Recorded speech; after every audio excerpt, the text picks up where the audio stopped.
Une réputation vaut mieux que de grandes richesses et que la bonté est comme une couronne sur nos têtes aux yeux de Dieu. C'est ce que nous voyons aujourd'hui ensemble.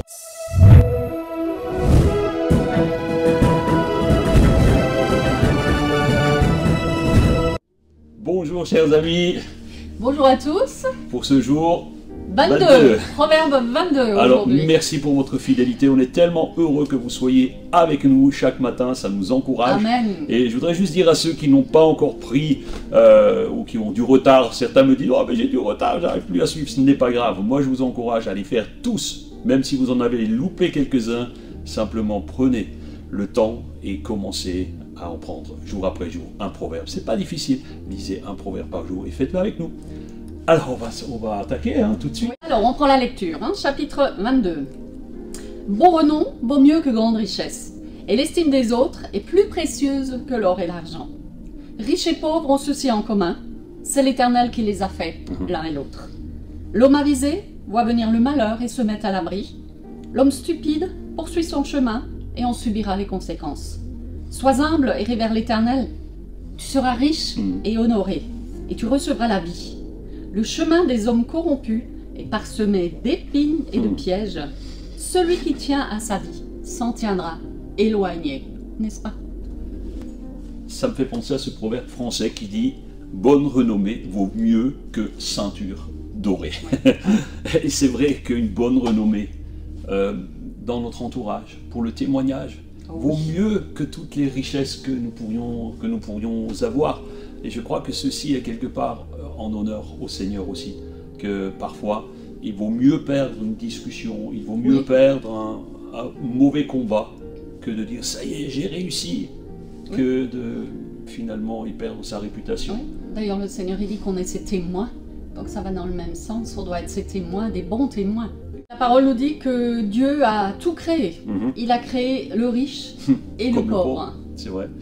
Donc nous devons en fait ici, moi ce que je ressens ici, c'est qu'en fait ce proverbe nous rappelle que Dieu aime tout le monde de manière inconditionnelle. Il a créé le pauvre, il a créé le riche. Le problème n'est pas tellement le riche ou le pauvre, mais ceci rappelle aussi à nous qui sommes dans ces pays développés que nous devons avoir cette sensibilité aux pauvres, leur apporter le secours quand nous le pouvons.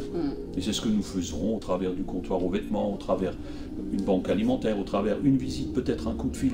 Encouragez-vous les uns les autres. Et je vous encourage aujourd'hui à prendre soin de ceux qui sont les plus faibles parmi vous, autour de vous, dans vos familles, dans votre entourage, dans l'église. Prenez soin des plus faibles. Moi aussi, la parole nous encourage à être prévoyants, avoir une vision non pas juste du jour même, le jour J, mais essayer de voir à moyen terme, peut-être à long terme pour ceux qui en ont la capacité. Et oui, être prévoyant en fait, à avoir une vision plus long terme. Et c'est aussi une manière de montrer quelque part notre confiance au Seigneur, de se dire bon, je te fais confiance Seigneur, mais c'est pas parce que je viens chaque fois toquer à ta porte quand j'ai un besoin que moi je peux tout dilapider. Vous avez l'image de la fourmi qui est souvent reprise d'ailleurs, on l'a eu dans les proverbes, où la fourmi, eh bien, elle prévoit la mauvaise saison. Mais ce n'est pas parce que certains chrétiens disent « Ah ben il n'y a pas de souci, Dieu pourvoit ». Oui, mais Dieu pourvoit, sauf si tu fais n'importe quoi. Et d'ailleurs, parfois, on pourrait dire que c'est de l'arrogance dans ce que nous venons de dire dans ce passage. Eh bien, ce que je comprends, c'est que l'humilité et l'arrogance sont deux frères opposés. Et est-ce que quelqu'un qui est arrogant rend gloire à Dieu, honore Dieu? Est-ce qu'un arrogant peut tout simplement honorer Dieu? Moi j'ai vraiment un problème avec ça, et je crois que c'est dans l'humilité que nous pouvons venir à lui. Je me souviens, alors que j'étais plus jeune, j'avais une certaine arrogance, et je le confesse aujourd'hui, qui m'a mené à bien des problèmes. Et c'est parfois si nous nous mettons sous une forme d'humilité, Dieu va nous bénir. Et ceci aussi amène à une bonne réputation. D'ailleurs, il est dit au verset 5 que nous devons rester sur le chemin qui éloigne de la corruption aussi, pour éviter les pièges. Alors on poursuit la lecture au verset 6. Apprends à l'enfant le chemin qu'il doit suivre. Même quand il sera vieux, il n'en déviera pas. Le riche domine le pauvre, et celui qui emprunte se met sous la coupe de son créancier. Qui sème l'injustice moissonnera le malheur, et son règne de terreur prendra fin. L'homme qui regarde autrui avec bonté sera béni, parce qu'il a partagé son pain avec le pauvre. Chasse le moqueur et la discorde prendra fin. Les contestations et les insultes cesseront. Celui qui a des intentions pures et dont les paroles sont aimables aura le roi pour ami. L'Éternel veille sur la connaissance, mais il confond les propos du perfide. Oui, c'est vrai. Là, nous avons vu au verset 6 que nous devons apprendre à l'enfant le chemin qu'il doit suivre. Nous devons lui donner des bonnes habitudes. L'éducation que nous pouvons donner à nos enfants leur servira toujours tout au long de leur vie. Moi, j'aimerais emmancher sur le verset 7, où il nous est dit que nous ne devrions pas emprunter. Alors, il y a des chrétiens extrémistes, et j'en connais, qui disent « Ah non, jamais d'emprunt, jamais d'emprunt, jamais d'emprunt ». Mais le problème, c'est qu'ensuite, ils ne sont pas propriétaires de leur maison, ils ne sont pas propriétaires de rien du tout. Et le problème n'est pas l'emprunt. Oui. Le problème ici, dans ce passage, c'est justement l'objet. Oui, si tu empruntes pour acheter une télé 3 mètres sur 4 qui coûte 20 000 euros, je ne te conseillerais pas d'emprunter. Mais si c'est pour une maison, si c'est pour acheter une voiture pour te rendre à ton travail, il ne s'agit pas de la même chose. Et cependant, ce verset indique que, vous savez, au temps biblique, l'emprunteur, celui qui empruntait, était quelque part un peu l'esclave de celui de l'emprunteur. Oui. Et donc, celui qui ne remboursait pas ses dettes pouvait être vendu en esclavage. Et en fait, c'est un vrai problème. Être vendu en esclavage parce que tu ne payes pas tes dettes, aujourd'hui, au mieux, tu risques une faillite personnelle. Enfin, c'est déjà très grave. Mais on n'est pas vendu en esclavage et on a toujours une opportunité de se racheter. Tenez compte de cela, n'empruntez pas inconsidérément, empruntez avec sagesse. Voilà. Allez. Et d'ailleurs, sur ce passage. La parole nous dit aussi que la générosité est un facteur de bénédiction. Nous voyons ça au verset 9, que nous devons regarder avec bonté à l'autre. Être généreux avec les pauvres, être généreux aussi avec Dieu. Oui. Cela dit, tu ne viens pas le dimanche mettre ta petite pièce dans la corbeille ou dans le bol ou peu importe, mais on donne une part de ce qui finalement nous est nécessaire, une part conséquente. J'aime beaucoup ce passage où il dit si tu chasses le moqueur. Alors, il y a des moqueurs parmi nous parfois, et nous devons prendre autorité sur eux. Ce sont des gens toxiques parfois pour nous, parce que lorsque nous suivons des moqueurs, nous allons être nous-mêmes des moqueurs. Oui. Que tu le veuilles ou non, c'est une réalité que nous rencontrons. Donc, chassez les gens toxiques et tu auras la présence du roi. Et si je peux me permettre, à la présence du roi aujourd'hui, notre roi, c'est le Seigneur Jésus. Allons à la suite. Alors, à partir du verset 13... Le paresseux dit, il y a un lion là-dehors. Je risque d'être déchiré en pleine rue. La bouche des femmes adultères est comme une fosse profonde. Celui contre qui l'Éternel est irrité, y tombera. La tendance à faire des actions déraisonnables est ancrée dans le cœur de l'enfant et le bâton de la correction l'en extirpera. Celui qui opprime le pauvre pour réaliser un gain ou qui fait des cadeaux aux riches finira dans la pauvreté. Nous voyons dans ce paragraphe, c'est quelque part un résumé, une mise en garde contre la paresse, contre la paresse. C'est aussi un avertissement contre les adultères, où vraiment il y a une condamnation. Contre nos paroles aussi. Oui, les mauvaises paroles. Donc les mauvaises paroles, nous devons apprendre à maîtriser notre langue et aussi à être bon envers les pauvres. Oui. On va à la suite. Verset 17. Prête l'oreille et écoute les paroles des sages. Applique ton cœur à mon enseignement, car tu auras du plaisir à garder ces maximes au fond de ton cœur et à les avoir à la disposition de tes lèvres. Chaque instant, tu les auras à ta disposition pour que tu mettes ta confiance en l'Éternel. Ouais. Je vais t'instruire, toi aussi, aujourd'hui. J'ai consigné par écrit pour toi une trentaine de maximes comportant des conseils et des réflexions pour te donner des informations sûres et certaines. Ainsi, tu pourras donner des réponses vraies à celui qui t'envoie chercher. Voilà, ce passage, pourrait-on dire, résume tout l'intérêt de tout le livre des Proverbes, Ouais.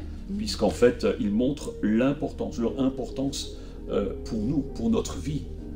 Si nous voulons avoir une vie qui est exceptionnelle, ou une vie tout simplement qui est en accord avec la parole de Dieu, mais aussi en accord avec nous-mêmes, parce que parfois, il y a des personnes qui ne sont pas en accord avec eux-mêmes. Il y a comme double personnalité. Voyez-vous, les proverbes nous enseignent à marcher vraiment sur les voies de l'Éternel. Amen. Alors nous poursuivons au verset 22. Ne profite pas de la pauvreté de ton prochain pour le dépouiller. N'écrase pas en justice celui qui est dans la misère, car l'Éternel prendra leur cause en main et il ravira la vie à ceux qui auront ravi leur bien. C'est un vrai avertissement ici que ceux qui oppriment les pauvres, et il y a des cas, alors peut-être ce n'est pas tellement le cas en France, mais il y a des pays où les pauvres sont tenus pauvres de manière résolue. Et la parole de Dieu nous dit que Dieu s'occupera non seulement de ces gens-là, parce que Dieu aime aussi ceux qui sont dans l'oppression et il les soutient, mais il s'occupera aussi des oppresseurs. Oui, exact. Il s'occupera des oppresseurs et ils auront pour leur compte. Oui, exact. Au verset 24, « Pas d'amitié avec un homme coléreux et ne fréquente pas celui qui s'emporte pour un rien, de peur d'acquérir le même comportement et de mettre ta vie en péril. » Ça va loin. Seigneur, il nous encourage à ne pas fréquenter les hommes coléreux parce qu'il dit qu'automatiquement leur comportement peut nous polluer, peut défalquer sur notre vie. On va forcément copier d'une manière même pas forcément intentionnelle, mais lorsque nous sommes il y a des répercussions. Oui, lorsque nous fréquentons ces gens-là, forcément, il y a un reflet, un miroir. Oui. Et ce n'est pas une bonne chose, donc méfiez-vous des gens colériques. Verset 26. Ne t'engage pas pour cautionner autrui et ne te porte pas garant d'un emprunt. Car si tu n'es pas en mesure de payer, pourquoi t'exposerais-tu à te voir enlever jusqu'au lit où tu te reposes? Ici, nous parlons du cautionnement et je voudrais juste souligner quelque chose que je n'avais pas dit dans les précédentes vidéos. En fait, le cautionnement n'est pas interdit, mais il faut s'assurer, ici, c'est comme une précision dans ce verset, il faut s'assurer d'être capable d'honorer ce pourquoi tu te cautionnes. Exactement. Et aujourd'hui, malheureusement, il y a des organismes, des usuriers, je pourrais les appeler, et on les appelait, et on les appelle encore comme ça, eh bien, qui profitent du malheur des gens parfois, et qui demandent caution. Voilà, monsieur, madame, on vous demande caution pour votre fils, pour qu'il puisse acheter une voiture, mais monsieur et madame sont au chômage, ou n'ont pas de revenus, n'ont pas de biens, et on les force à signer, et lorsqu'ils ne peuvent pas payer, bien souvent c'est sur leur salaire ou sur leur maigre revenu qu'on viendra prendre. Et c'est là où il faut faire vraiment très attention. Ne signez pas inconsidérément caution pour quelqu'un si vous n'avez pas les moyens de rembourser sans que cela vous pose problème. Oui, parce que souvent l'emprunteur minimise la valeur de la caution pour avoir la signature. Voilà, pour pouvoir attaquer en justice lorsque c'est...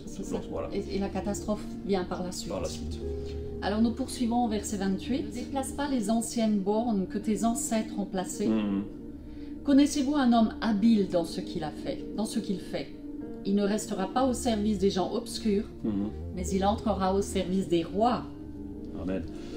La borne ancienne, c'est en fait la loi dans Deutéronome, je crois que c'est Deutéronome 19, 24, je crois, qui nous dit que c'est une loi donc, qui interdit parce que quelque part c'est simplement du vol. On vole un terrain en déplaçant la borne qui a été prévue. Et donc c'est quelque chose qui est interdit. Aujourd'hui, il y a des cadastres, c'est plus du tout tellement d'actualité, mais aussi le cadastre protège de ce genre de choses. Oui, tout à fait, oui.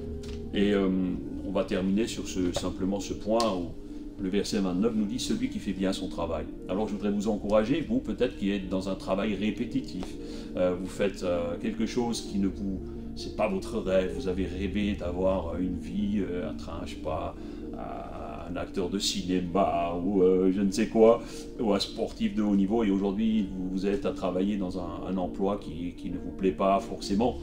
Eh bien, fais bien ton travail parce que l'Éternel honore. Pense à Joseph, qui était esclave en Égypte et finalement est devenu le premier ministre du Pharaon. Oui. Et pense à David, qui était un berger, qui est devenu un roi. Pense à Daniel, qui était en exil et qui est devenu le conseiller du roi. Fais bien ton travail. C'est le Seigneur qui récompensera le travail bien fait. Même si des fois, tu peux avoir l'impression que personne ne le voit. Le Seigneur le voit. Amen. Et voilà, on arrive au bout de ce chapitre. De ce chapitre. Donc prier ensemble. Tu veux bien? Alléluia. Alléluia. Oh Seigneur, merci pour ce passage que nous avons pu lire ensemble aujourd'hui. Merci pour toutes ces graines qui sont semées dans notre cœur, Seigneur, et vraiment qu'elles portent du fruit. Et nous désirons vraiment donner un bon témoignage de notre vie avec toi, Amen. de qui nous sommes en toi, de notre identité en toi.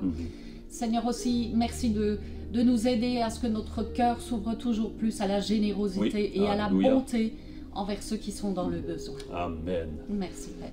Prenez soin de vous. Prenez soin de votre âme. On vous aime. À demain. On vous aime. Au Bye revoir. bye. Ciao.